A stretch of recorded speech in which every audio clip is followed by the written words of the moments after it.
Well, thanks for joining us for the Q&A podcast produced by C-SPAN. I am your host, Peter Slen. Our guest this week is travel writer Rick Steves, who in 1978 traveled the so-called Hippie Trail. That podcast begins in a moment.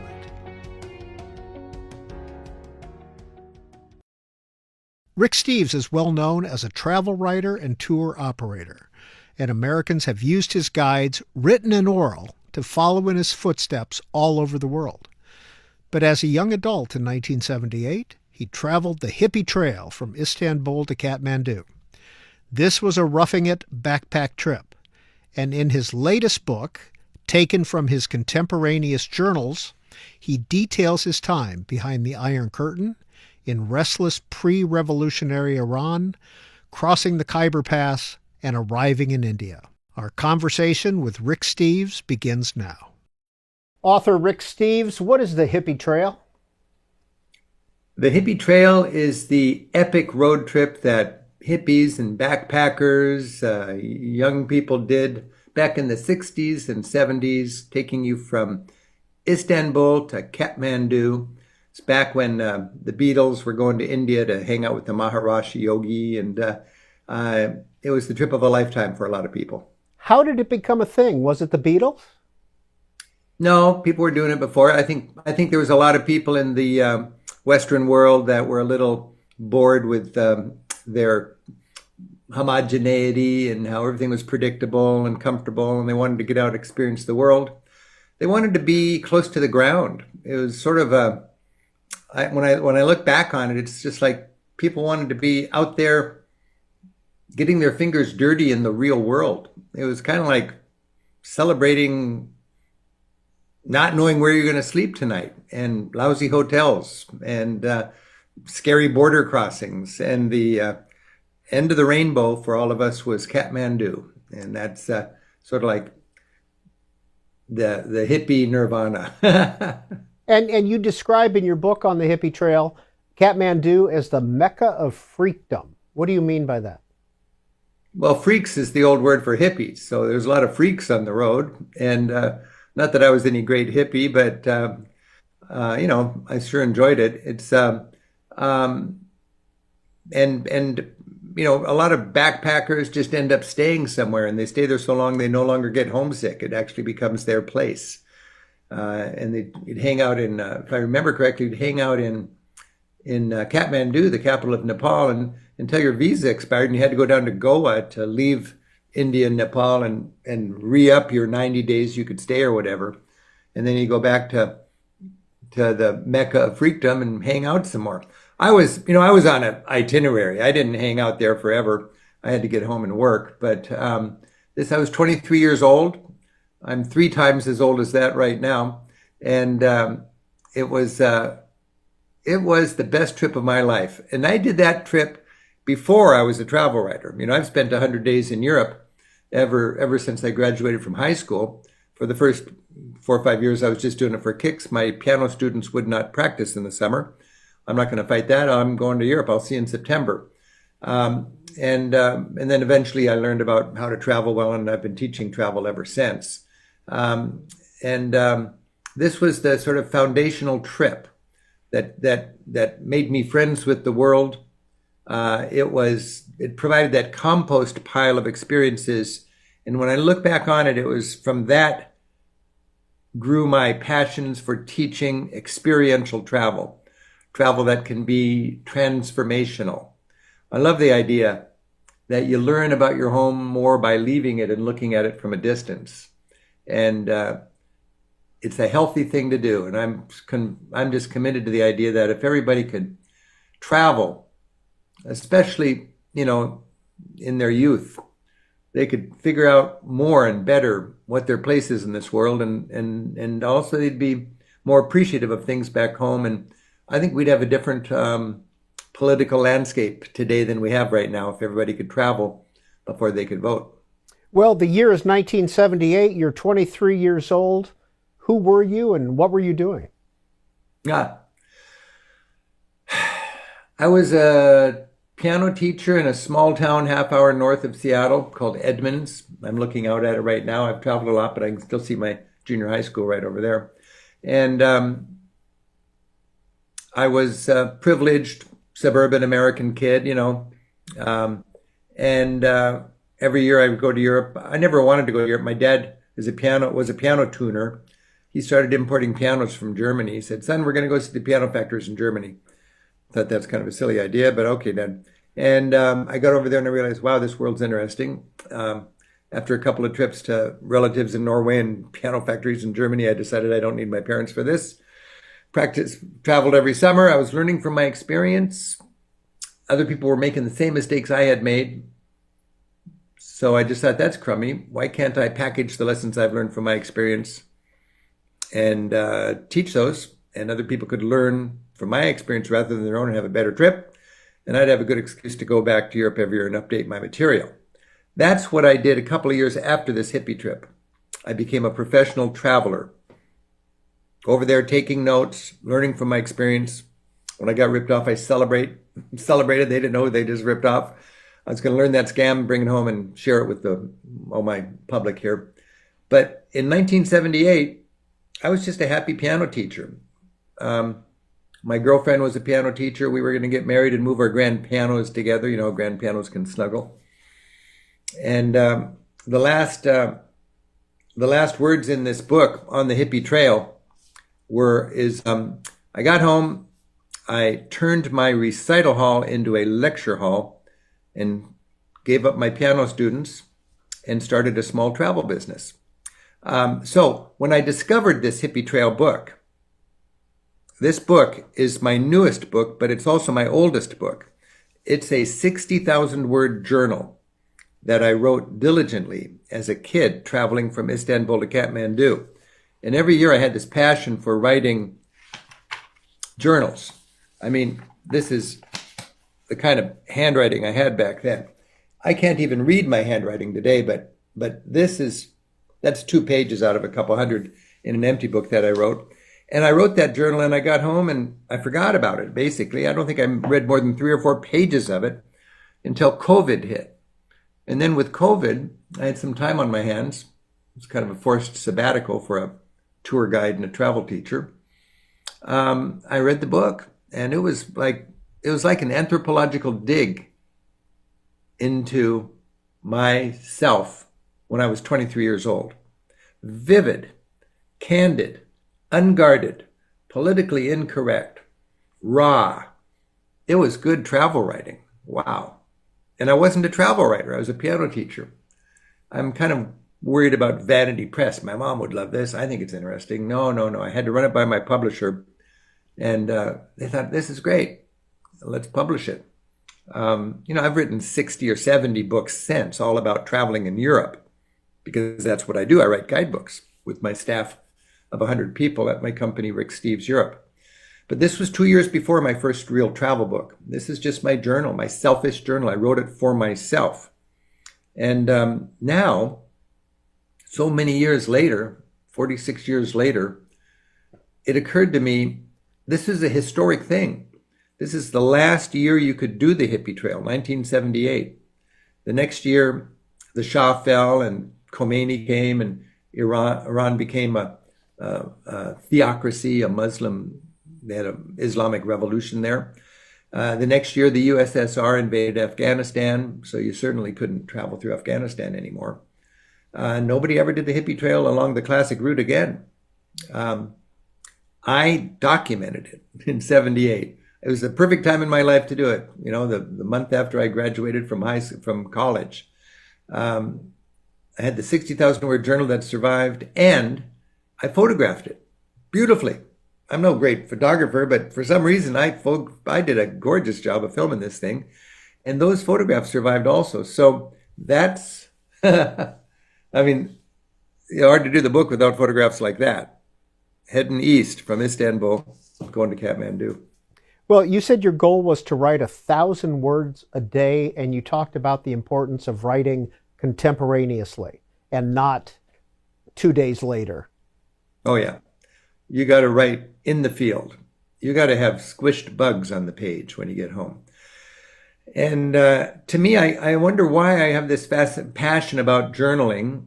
And every year I bought an empty book. You know, it's a hardbound book, much like this book, but just a hardbound blank cover, blank pages, 200 blank pages. And I've got this lack of respect, let's put it politely, for a person who writes a journal with a spiral stenopad notebook. You know, those spiral metal bindings. Because it should be lasting. You're writing this journal for the rest of your life. And this journal needs to be a dignified hardback book.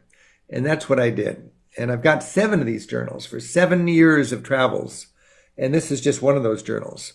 But for me, when I'm in the field, all these beautiful moments happen. And they're like, I've been in butterfly houses where there's butterflies fluttering everywhere. And I love it.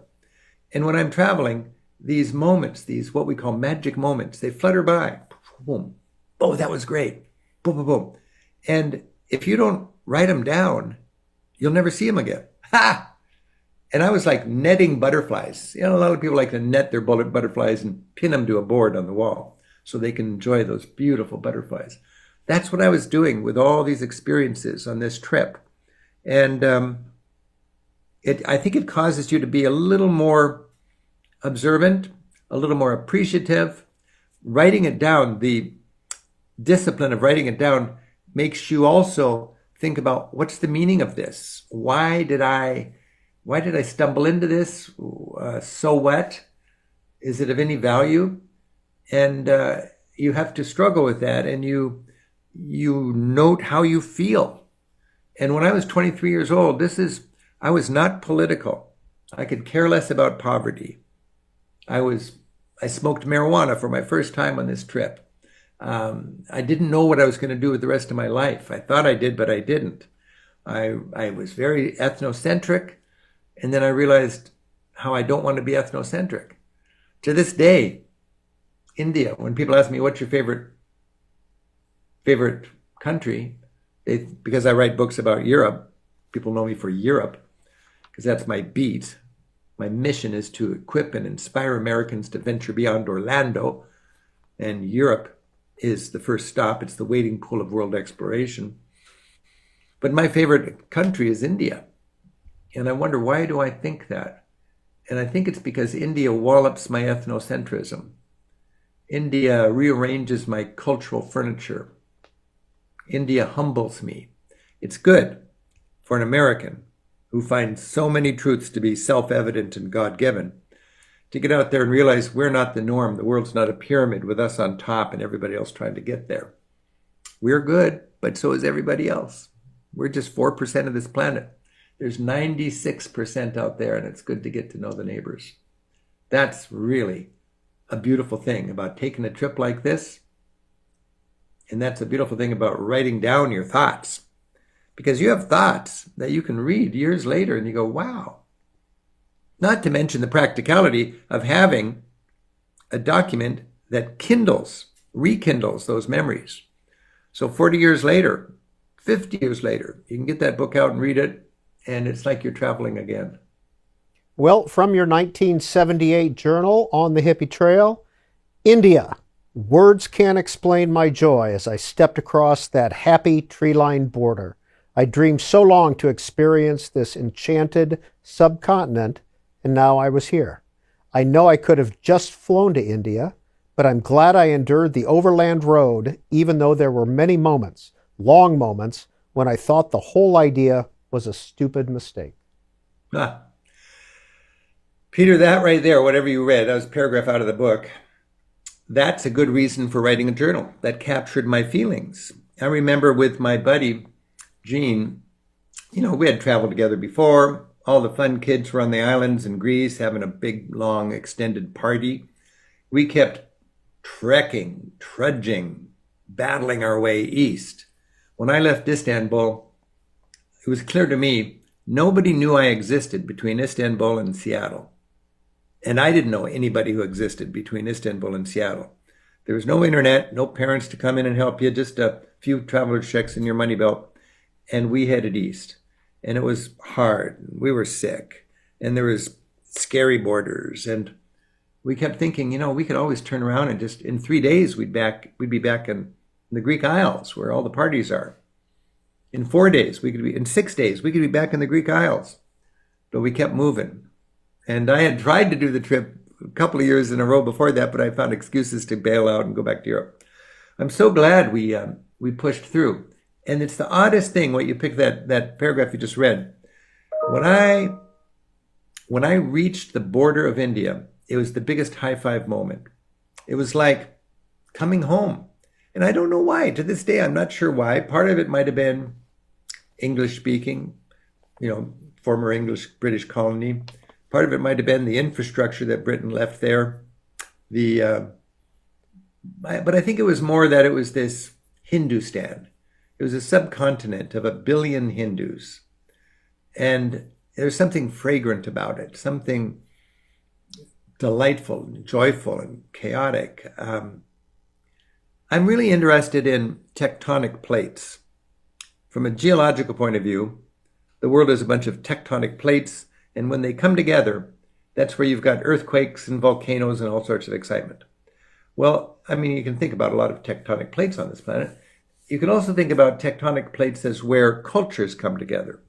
And I love cultural tectonic plates. I love the Rock of Gibraltar in southern Spain and Morocco and the Strait of Gibraltar. That's the only place, the top of the Rock of Gibraltar, where you can see 2 continents and 2 seas coming together at the same time. You got all sorts of action there. You got 2 bodies of water coming together. Choppy tide grips bringing lots of food for the fish, little fish, big fish, fishermen. Lots of trade. Lots of wars and people charging across that strait. The Moors coming in 711. The Christians pushing the Moors back into Africa in 1492. Tectonic plates. To this day, that's where Islam meets Christendom. You talked about. Well, let me just finish, because the thing is, when I went from Afghanistan over Pakistan to India, that's 2 tectonic plates there of cultures.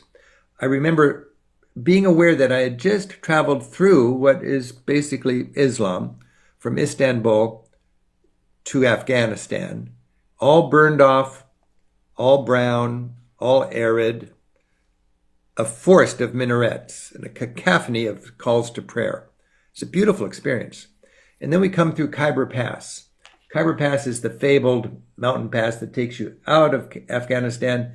And ahead of you is this plush, lush, monsoon-soaked, vast subcontinent, India, with the whole Hindustan culture. And I remember leaving Islam, coming into Hindustan, thinking, wow, I'm so thankful I'm here. And there's so many adventures ahead of us. And that was why it was a big hi-fi moment crossing into India, I think. Yeah, thanks. Yeah, you talked about the big cultural divide crossing from Pakistan into India. What was that cultural divide?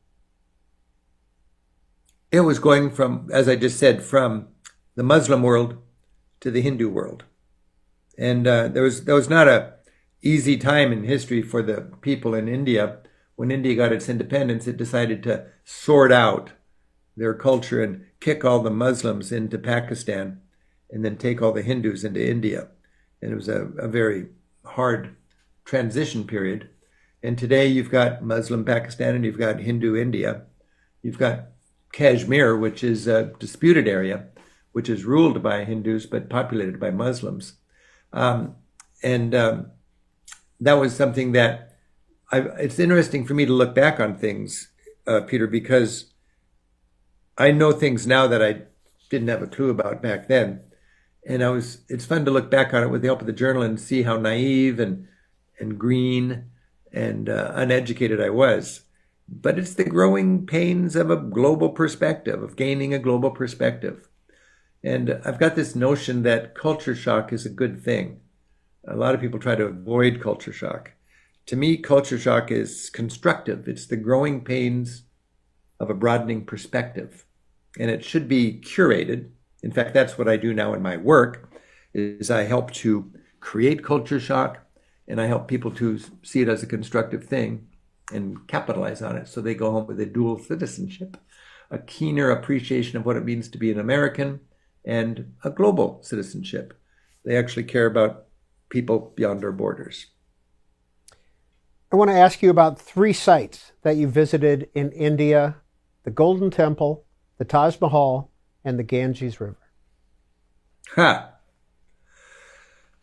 Well, those are all very classic sites when you go to India, and they are clued into that culture. The Golden Temple is in Amritsar, which is the capital of Punjab, which is the center of the Sikh religion.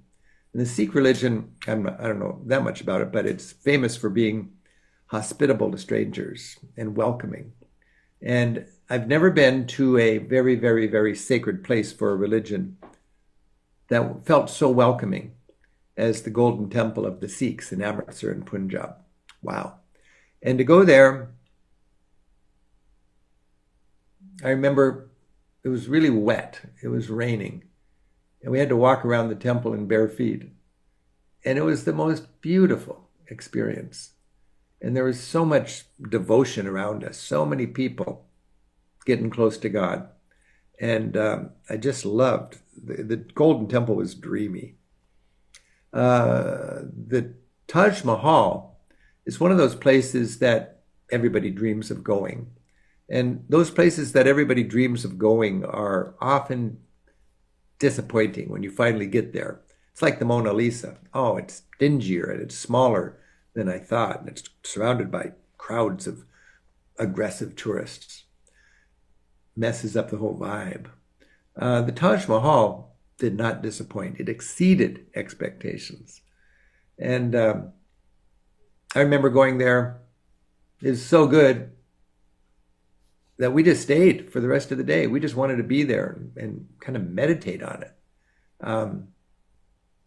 And also to learn about why it's there and so on. I mean, I'm really into this idea that the more understanding you bring to your sightseeing, the more you get out of it. And the Ganges River is a very holy place for Hindus. I certainly don't fully understand it, but I know that a lot of Hindus aspire to die in Varanasi, the holy city on the holy Ganges River, where they'll have their bodies burned and their ashes tossed into the river. As tourists, you go to Varanasi, it's one of the top sites in India, and you get up at the crack of dawn and you get into little voyeur boats. It really felt like voyeurism. All the Western tourists from Christendom up with the crack of dawn, sailing down the river to watch the Hindus do their rituals on the stairs, the ghats that lead into the Ganges River. It's a muddy, mucky river. People have it's a wet t-shirt contest of very old and wrinkled people. That's what it is. And it's also a very holy place. And people ignored us. We were sitting in the boat, gawking, marveling. And then you get off the boat and you walk up to a bluff where you see the smoke coming up, and that's where they're burning the bodies. And you realize, yeah, this is a big deal for Hindus. People end their lives in Varanasi on the banks of the Ganges. It was a beautiful experience, even for a 23-year-old knucklehead.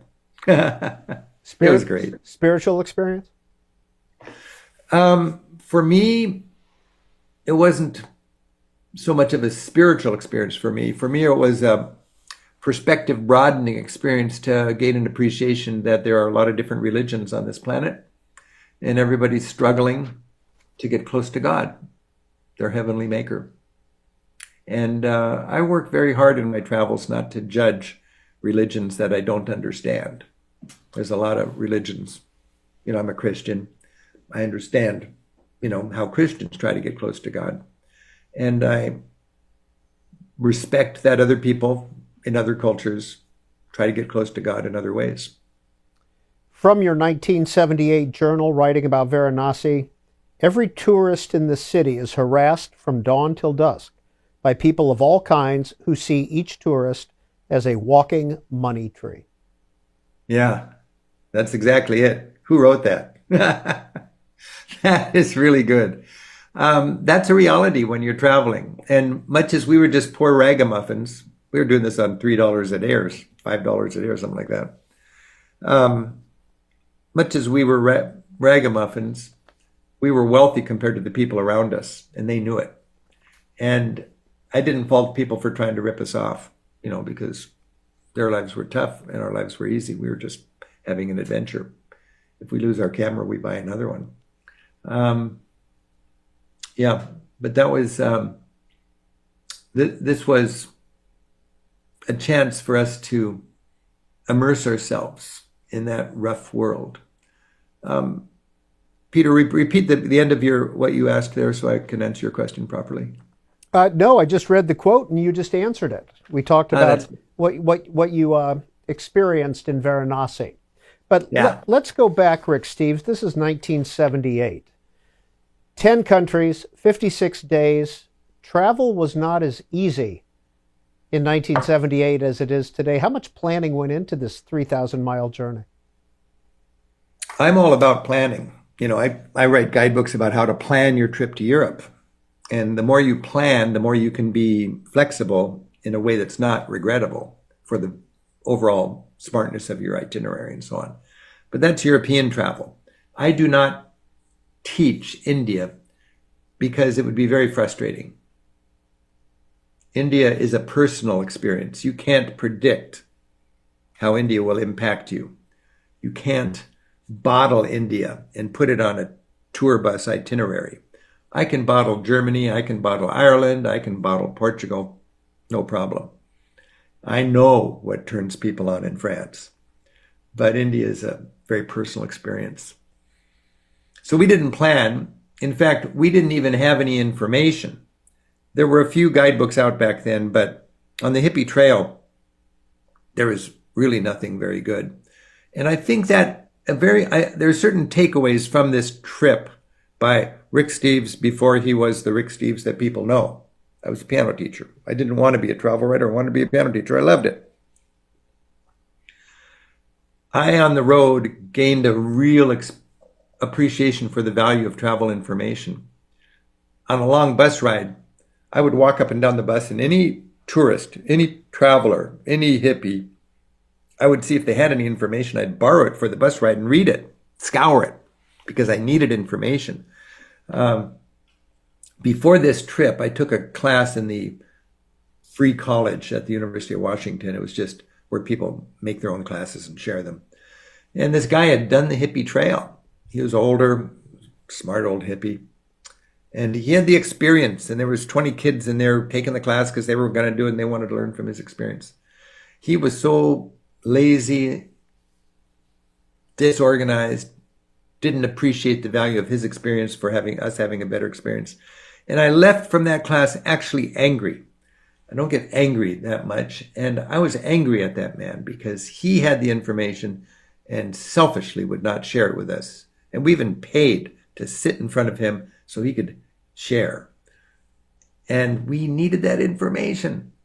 And I remember I got home from this trip, and the next semester, I had written a class called European Travel Cheap, where I would take the experience I had learned from the School of Hard Knocks, design that information, and share it with other travelers. And it became one of the biggest and most popular classes in the experimental college at the University of Washington in Seattle. And that was my first big gig as a travel writer. And from that, I'm doing the same thing today. I've just got 100 colleagues at Rick Steves Europe who are great travelers and really smart and mission-driven like me. And we got technology beyond our wildest dreams to amplify our teaching. And we appreciate the value of information. But I think I took home from that trip, Peter, an appreciation of information for people to travel well. And that's kind of turned me around because I decided I can provide that for what I consider the wading pool for world exploration for Americans, and that is Europe. But on that trip, we didn't have information. We had a map. We'd pull out the map every day, and we'd see how far we'd come on that road from Istanbul to Kathmandu. And we didn't measure the distance to Kathmandu by miles. We measured the distance to Kathmandu by how many borders do we have yet to cross. That was the big deal. The borders were the hurdles. What was it like crossing a border in 1978, especially when you're talking about the Iron Curtain and the Cold War and foreign cultures? Crossing the border, it was an adventure that you had no control over. It was a test of your travel savvy. At a border, when you go from Istanbul to Kathmandu and you have long hair, at the border, you got to be careful somebody doesn't put anything in your bag so the police can find it, and then you can be extorted out of all your money in order not to go to jail because you had some marijuana or some drugs in your bag. So instead of having your bag on the top of the bus, you'd have your bag on your lap as you approached a border. And you would go through it and you would make sure there was nothing illegal in your bag that somebody had put there in order to get you at the border. At the border of Afghanistan, between Iran and Afghanistan, I remember there were waiting rooms, and in the waiting rooms there were cloudy glass cases that were displays, like little museums, documenting how hippies in recent years had tried to smuggle something across the border, illegal drugs, and how they were caught, where they tried to hide the drugs, and where they're in prison. And this was scary. You'd sit there waiting to get your passport stamp, looking at these little exhibits of fellow travelers who were in jail now for getting framed, or maybe they were smuggling drugs, who knows. But that was scary. When you cross the border, you don't know, you have to change money back then. And you've only got so much money. If you get ripped off, you don't have money to fly from India back to Europe to get home. That was really a little scary. And when you cross the border, you don't know what color the current currency is in Pakistan or in Afghanistan or in Iran. Maybe it's light green, maybe it's light brown. You don't know what the currency is. And you got people at the border, unsavory characters selling money. And you buy a bunch of money that's light green and you get over there and you try to spend it. They go, that's last year's money. You got to have light brown money now. So that was scary. And there's also, you had this thing called the yellow International Certificate of Vaccination. The yellow International Certificate of Vaccination. That's how we always called it. And even in Europe, you always had to have that in your passport. From France to Spain, you might have to have a different shot. Get back into the United States, you got to have your shot. Crossing the border on the Hippie Trail, you better have your yellow International Certificate of Vaccination. It better be good. Gene, my buddy, had some problem with his on the border of Afghanistan. So we had to wait at the clinic for a doctor to get there. Doctor got there, looked at the thing, you need this shot. And I remember, like a nervous mother, looking at my darling daughter or something, or my son, Gene, and he would take his shirt off and he exposed his arm. And then I saw the needle bending as the doctor tried to put it into his arm. It was a very well-worn needle, that's for sure. I'm glad I had my shots in order. But all of those sort of adventures were yours at the border. And every time you crossed the border, you felt really good. What should we know about your travel companion, Gene Openshaw? I'm so thankful to have a good buddy to travel with back then. Gene was my best travel partner. We went to high school together, went to junior high together. We were creative partners even back in those days. You know, if we had a pep rally, Gene and I would be up until wee hours in the street practicing our skit that we'd share with our student body the next day. Gene and I were like on the school newspaper and in the yearbook staff. And I talked Gene into joining me for our graduation from high school trip around Europe. That was the Whirlwind Europe trip with the Eurail Pass. Great trip. And then 5 years later, we're both graduated from college. He graduated from Stanford with a degree in comparative religious studies. And I graduated from the University of Washington with a European history and a business administration degree. And I whispered in Gene's ear, go east, young man, go east. And we went from Istanbul to Kathmandu. Gene, we're good buddies to this day. Gene has been a collaborator of mine on my staff. I've written a lot of books. If I write a book that has a lot to do about history and art, Gene's a co-author. Gene helped write the script. He was instrumental in writing the script, a 90-page script for our 6 hours series on Art of Europe. I've written a TV show about fascism. Gene helped me with that. And we go to all the great museums in Europe, and Gene helps me with that. So we've traveled together, we collaborate, we write together, and Gene's a very creative soul. He's a good guy. Afghanistan. You talk about losing your marijuana virginity. Tell us that story.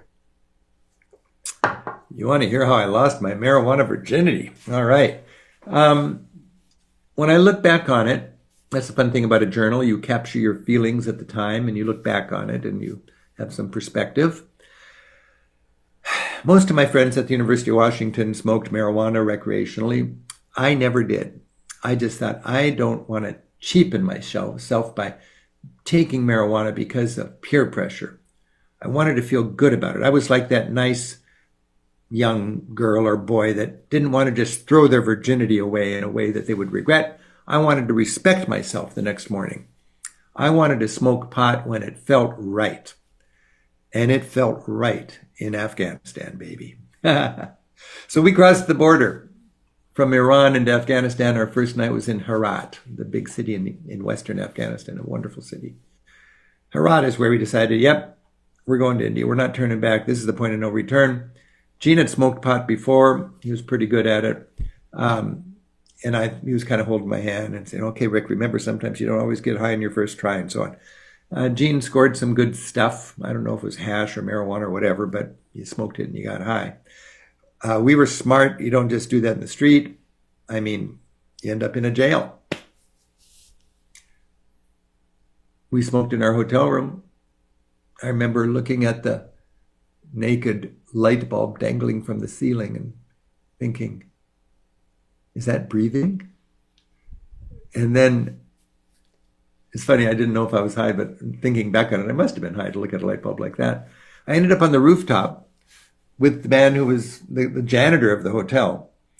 And he was done working and I was high for my first time. And I remember looking up at the sky and both of us marveling at how bright the stars were. And then down below, as darkness swept across the town, the chariots in this Afghan town, people got around in chariots. They were wagons with two wheels driven by a horse. And it was almost like, okay, now we're going to have some fun. We've worked all day. People were out cruising in their chariots and it was dark, so they had torches on them. And it was just a beautiful thing. People charging through the streets of Herat with their torches in the nighttime. And from that point on, Peter, when I read the journal, I read it, it sounds so great. And I often wonder when I'm reading it, was it really that good or was I high during this little episode? But we enjoyed smoking marijuana in Afghanistan, in India, and Nepal. It felt right. You bought your marijuana in the market like you buy herbs. People all around, instead of drinking alcohol, they were smoking pot. And I had some of the happiest times of my life, high in the Himalayas, high in altitude, and high with the ganja. And 30 years later, I was a leading proponent of legalizing marijuana in the United States. In 2012, I was the leading spokesperson, a major funder,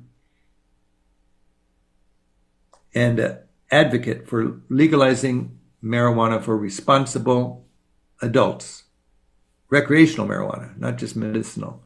And Washington State, along with Colorado, was the first state in our country to take the crime out of the equation and to recognize the civil liberty for responsible adult Americans to smoke pot recreationally in the privacy of their own homes. And it relates to my thing as a traveler. I am a travel writer.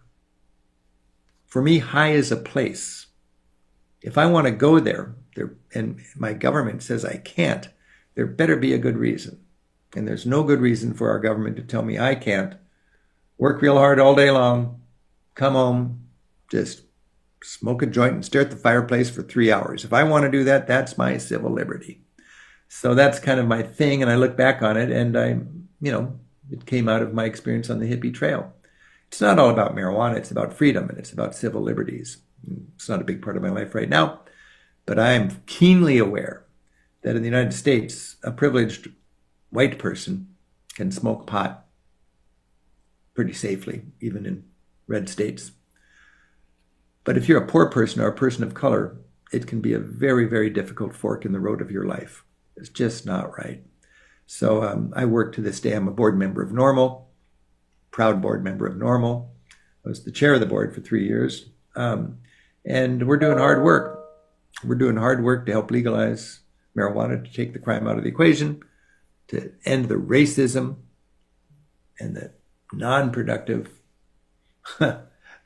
fiasco of the American government's prohibition against marijuana. And of course, Normal is a national organization for the reform of marijuana laws. Rick Steves, you talked about visiting countries that are difficult to get into. We're going to show a little video, pardon me, a little video from 2014 in Iran. Here it is. And Peter, before you do that, I'd just like to say my most impactful experiences as a traveler have been when I go to places I'm not supposed to go, according to our government. You know, Nicaragua back in the day, Cuba, Palestine, and Iran. I won't say to be risk-taking. Don't go there when times are tough. But when it's calm and you want to go to these countries, you certainly can. So thanks. I'd love to see a little bit of Iran. Faces seem to tell a story and are quick to smile, especially when they see a film crew from the USA.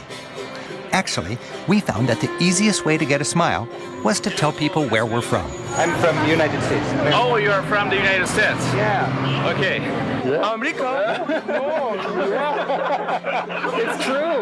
Yes, it's actually true. I love you, America. That's crazy. Thank you. That's nice to hear.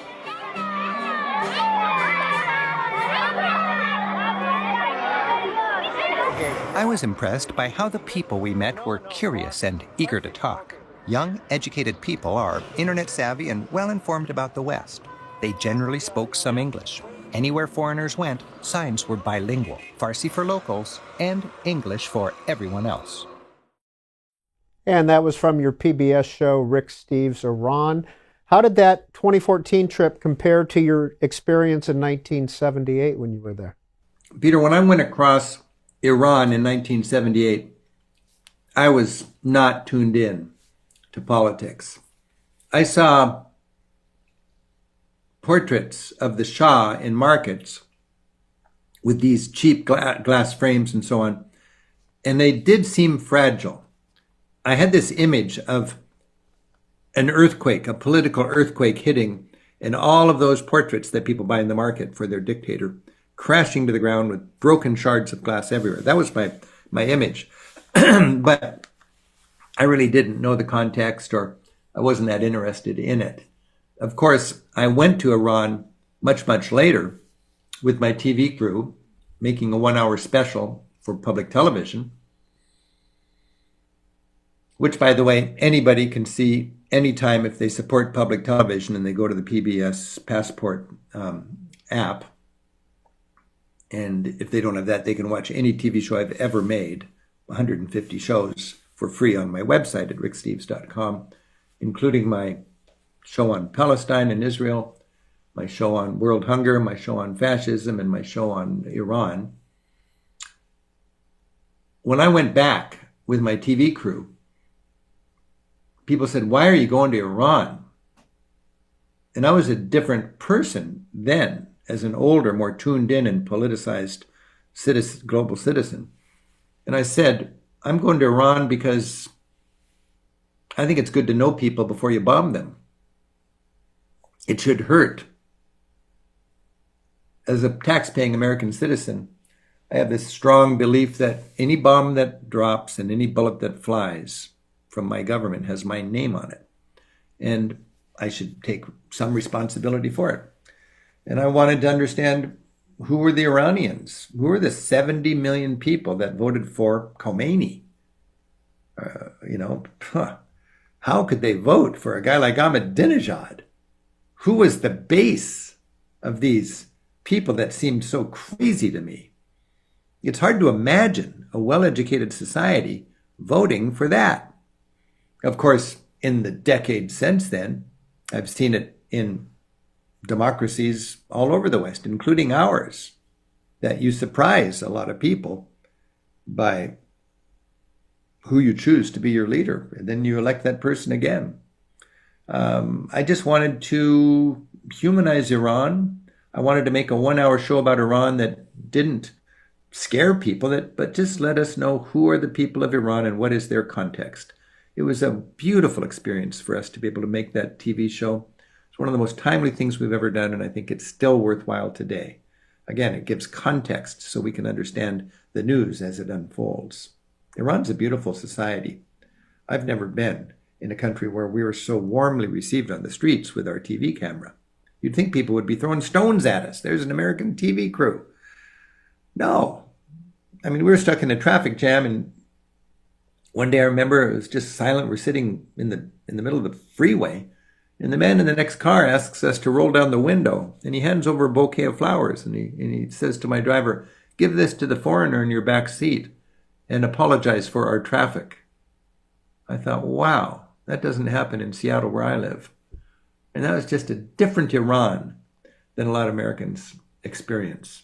Our understanding of Iran was taught to us by Ted Koppel in the Iran hostage crisis. That was a media circus, and we all bought it hook, line, and sinker. It's a terrible thing when they took our embassy and so on. But we had no context. We had no understanding of what drove those people. And that's a long story. That's a whole other interview. But wow. When you travel, you get clued in.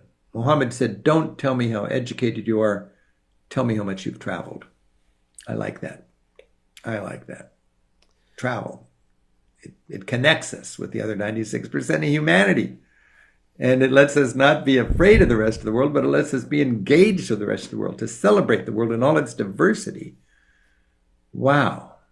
This is something that is very, very positive. And I'm so thankful I found my niche. And I've been able to work really hard with really good people to inspire and equip Americans to, as I said earlier, venture beyond Orlando. There's one guidebook that outsells my Rick Steves Italy guidebook here in the United States. And that guidebook is the guidebook to Disney World. And, you know, I can't compete with that. That's La La Land. That is La La Land, baby. And what I teach is reality travel. So you got a choice. You want to see the world, you want to see the road as a playground? That's fun. Or you can see the road as a school, and you can see the road as church or synagogue or mosque. In other words, you can be a tourist, you can be a traveler, or you can be a pilgrim. I don't think you should be all of any of those things. I think you should just mix it up and not just have fun when you're traveling, but to have transformational travel experiences. Travel in a way that you take home that most beautiful souvenir, a recognition and an appreciation that this world is filled with joy. It's filled with beautiful people. It's filled with love. It's filled with need. It's filled with opportunities to work together.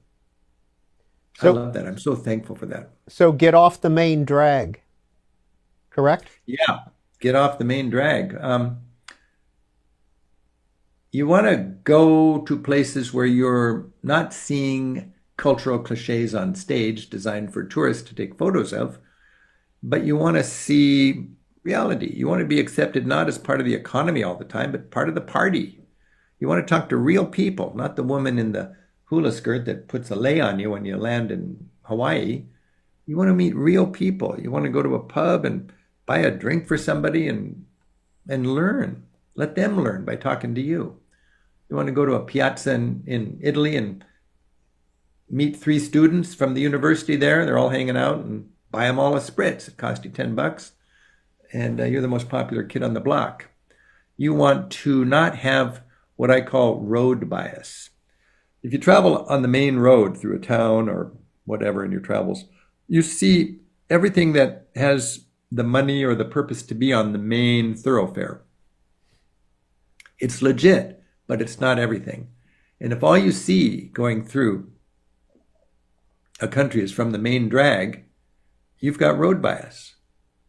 If you get off the road, to the left or to the right, off the grid, away from the tourism, that's where you see the other side of that. And I think that's vital. I think the most beautiful experience happens when you go off the grid. There's a chapter in the Rick Steves on the Hippie Trail book where Gene and I decided we were in Delhi. We just wanted to get to a place that had never seen another tourist. So we went out down a nondescript road on a tiny bus, and our goal was to get to a little hamlet where when we tried to get off the bus, everybody on the bus said, "Oh no, excuse me, no tourist has ever got off the bus here." That's exactly where I want to get off the bus. And that's what we did. And then you walk through that town and you have serendipity tripled. You're making travel experiences because you're going to a place where you're like from another planet. It's big news. There's no museum. There's not a turnstile in town. There's not an English menu in town. But our visit is something I still remember quite vividly. And I would bet the people in that community still remember us 40 years later. What's the cover photo on the book on the Hippie Trail? This photo is getting on a bus in the border between Iran and Afghanistan.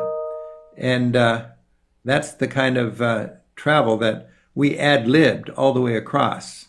You couldn't do it with an old hippie bus. They had busloads of tourists doing it from Istanbul to Kathmandu. That would have been terrible. I'd be hanging out with 20 other hippies.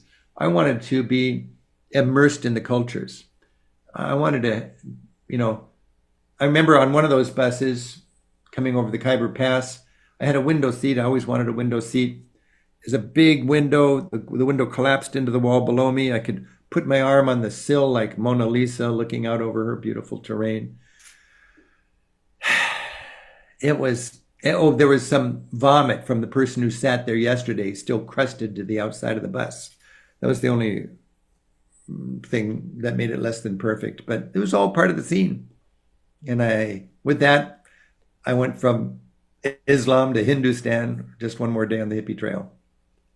I don't know if you've looked at your Wikipedia page recently, but I want to read a quote from your Wikipedia page and get your reaction to this.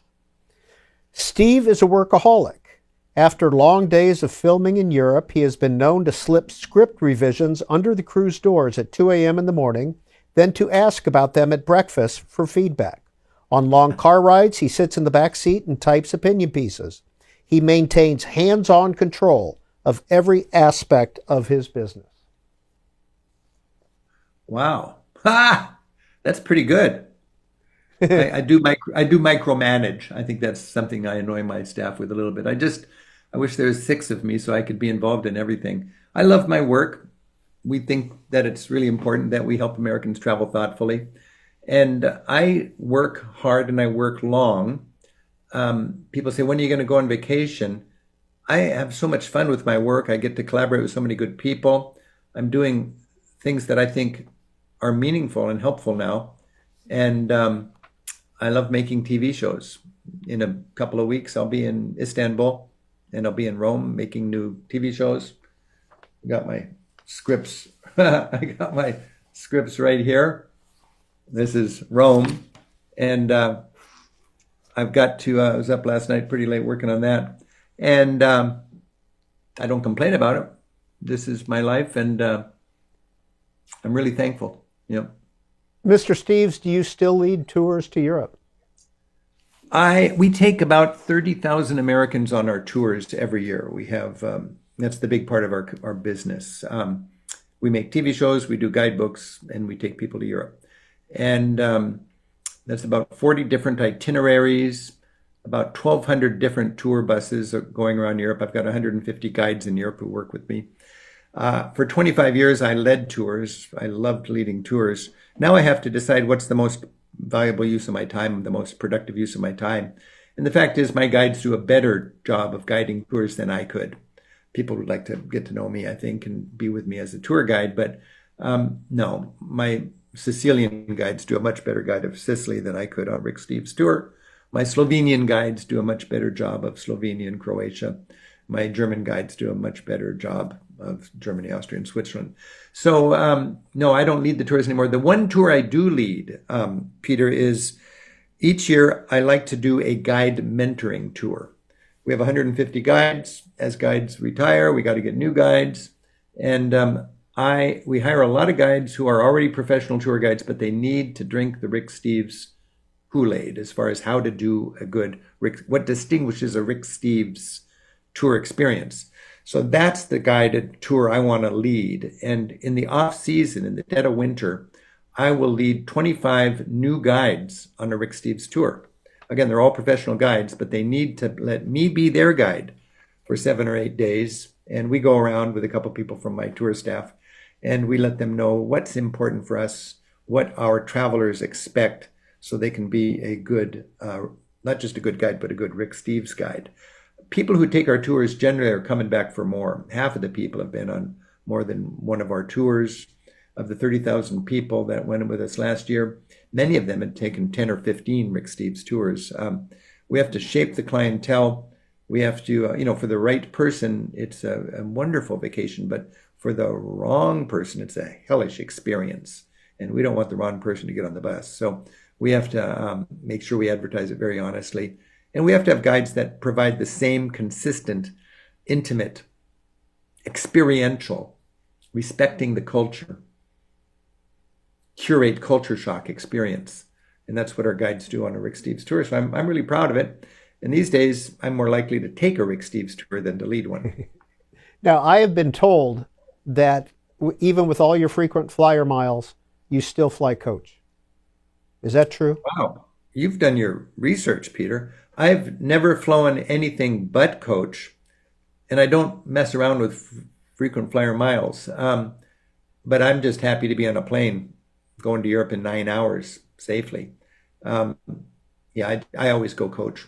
I wish they would. I'm kind of maybe that betrays my leftist thinking about politics.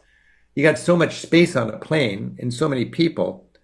And instead of giving some people more and some people a little and some people less, I'd rather they sliced it all up to so everybody had the same, and we'd all have a couple more inches of legroom. But I'm just so happy to be buried in my laptop as long as I've got a battery, doing my reading or writing and getting to Europe safely in 9 hours. If somebody complains about legroom and bad food or no food on a plane, I just say, look out the window and imagine doing this on a bus. Be thankful you're on an airplane. And one final quote from the 1978 Hippie Trail trip that Rick Steves took. This is from Afghanistan. A gentleman told him in Kabul, quote, "A third of the people on this planet eat with spoons and forks like you. A third of the people eat with chopsticks. And a third of the people eat with their fingers like me. And we're all civilized just the same." On the Hippie Trail is the name of the book. The subtitle is Istanbul to Kathmandu and the Making of a Travel Writer. And Rick Steves is the author. We appreciate your hour with us. Thank you, Peter, and bon voyage and happy travels to you and all of our viewers. Well, thanks for listening to this week's Q&A podcast produced by C-SPAN. If you like this podcast, tell your friends, rate and review us, and follow us on social media @BookTV for more updates and schedule information. Next week, we sit down with PC Pro future editor Nicole Colby, who has written about technology in her book, The Long History of the Future, Why Tomorrow's Tech Still Isn't Here.